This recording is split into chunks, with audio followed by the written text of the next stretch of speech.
नमस्कार दोस्तों। 7 नवंबर 2022 के शेयर मार्केट व्यूज में मैं सी नीरज सेठी आपका स्वागत करता हूं। सबसे पहले शुक्रवार के मार्केट की बात कर लेते हैं। शुक्रवार का मार्केट शानदार तेजी का मार्केट था, जिसमें निफ्टी ने तो तेजी के साथ क्लोजिंग किया और बैंक निफ्टी ने हल्की सी गिरावट के साथ क्लोज किया। निफ्टी की बात कर लेते हैं।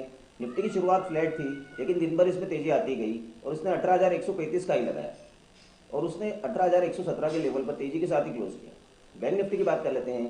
बैंक निफ्टी की शुरुआत भी फ्लैट रही और उसने 41,500 का भी हाई लगाया, लेकिन वहां से गिरकर उसने 41,053 का लो लगाया और फाइनली उसने 41,258 के लेवल पर 30 पॉइंट की गिरावट के साथ क्लोज किया। एडवांस डिक्लाइन रेशियो पॉजिटिव रहे और बढ़ने वाले सेक्टर्स की बात करें तो मेटल, ऑटो और ऑयल एंड गैस में बहुत ही अच्छी तेजी देखने को मिली और आईटी, फार्मा और एफएमसीजी में हल्की सी गिरावट देखने को मिली।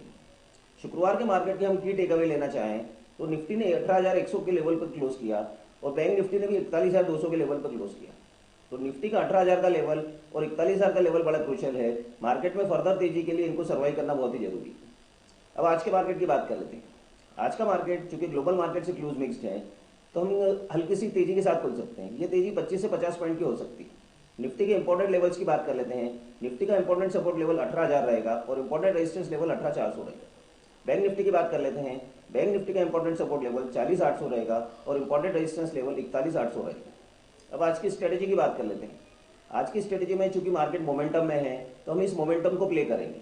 निफ्टी की स्ट्रेटेजी की बात कर लेते हैं। निफ्टी किसी भी कारण से गिरकर 18,100 तक आता है तो उसे 18,000 के स्टॉप लॉस से खरीदेंगे और हमारे टारगेट होंगे 18,200, 18,300 के। बैंक निफ्टी भी किसी भी कारण से गिरकर 41,000 तक आता है तो उसे 40,800 के स्टॉप लॉस से खरीदेंगे और हमारे टारगेट होंगे 41,200, 41,300 के। आज की शॉर्ट टर्म कॉल्स की बात कर लेते हैं। आज की पहली शॉर्ट टर्म कॉल है हमारी एक्साइड इंडस्ट्रीज। एक्साइड इंडस्ट्रीज जिसका करंट मार्केट प्राइस है 175 रुपये, इसे शॉर्ट टर्म के लिए खरीदेंगे और शॉर्ट टर्म में हमारे टारगेट होंगे 200 रुपये के। हमारी दूसरी शॉर्ट टर्म कॉल है सेल, जिसका करंट मार्केट प्राइस है 84 रुपीज, इसे शॉर्ट टर्म के लिए खरीदेंगे और शॉर्ट टर्म में हमारे टारगेट होंगे 90 से 95। हमारी तीसरी शॉर्ट टर्म कॉल है नेशनल एल्यूमिनियम नाल्को, इसका करंट मार्केट प्राइस है 73 रुपीज, इसे शॉर्ट टर्म के लिए खरीदेंगे और शॉर्ट टर्म में हमारे टारगेट होंगे 80 से 85। हमारी चौथी शॉर्ट टर्म कॉल है कैस्ट्रॉल इंडिया, इसका करंट मार्केट प्राइस है 126 रुपये, इसे शॉर्ट टर्म के लिए खरीदेंगे और शॉर्ट टर्म में हमारे टारगेट होंगे 150 रुपये के। दोस्तों, देश में ब्याज दरों का मुद्दा फिर से छाया हुआ है। अमेरिका में ब्याज दरें बढ़ चुकी है और हो सकता है हमारे भी बढ़े, लेकिन अमेरिका के मार्केट ने भी इस पर स्ट्रांग रिएक्शन दिया है। गिरावट तो हुई थी, लेकिन उसने बहुत ही बढ़िया रिकवरी करी। तो मैं शुरू से कहता आया हूँ कि ब्याज दरों का मुद्दा इतना हावी नहीं होना चाहिए।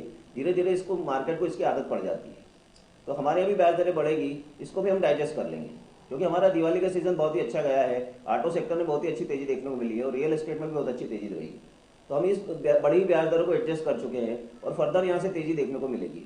तो लेकिन किसी भी बेवकूफ़ी में, इस तरह की बेवकूफ़ी में मार्केट गिरता है, अमेरिकन मार्केट गिरते हैं, तो हमें उसका एडवांटेज लेना चाहिए था। निफ्टी 17,900 तक आया था और वहाँ से बढ़कर अभी 18,100 तक आया है और हो सकता है आज 18,200, 18,300 भी हो जाए। तो इस तरह की जो बेवकूफ़ियाँ आती है तो हमें उसका एडवांटेज लेना चाहिए। इसी तरह से मार्केट को सीखते रहेंगे, समझते रहेंगे, फिर ट्रेड करेंगे। Have a nice day.